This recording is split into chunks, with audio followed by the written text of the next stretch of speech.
For 10 minutes, the future of the world stood still. In June 1914, Europe was already tense. Empires had grown large, alliances were fragile, and distrust ran deep. But despite the pressure, peace still existed. Thin, uneasy, but intact. On June 28th, Archduke Franz Ferdinand of Austria-Hungary was assassinated in Sarajevo. History often presents this moment as the instant World War I became inevitable, but that is not entirely true. What followed was not immediate war. It was hesitation. In Vienna, officials gathered to decide their response. Some demanded swift retaliation against Serbia. Others warned that a rushed decision could drag all of Europe into conflict. Messages were drafted, rewritten, and delayed. Military leaders waited for political approval. Political leaders waited for diplomatic assurances. Germany urged Austria-Hungary to act quickly, promising support.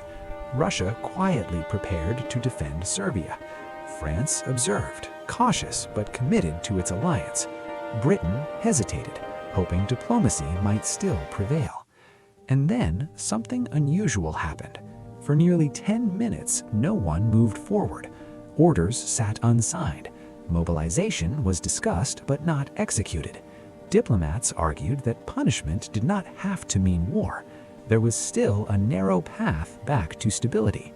Those 10 minutes mattered more than the gunshots in Sarajevo, because in those minutes, Europe still had a choice. But hesitation does not last forever. Eventually, Austria-Hungary issued an ultimatum to Serbia.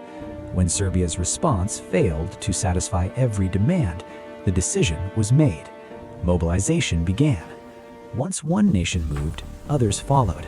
Alliances activated automatically, like gears locking into place. Within weeks, Europe was at war.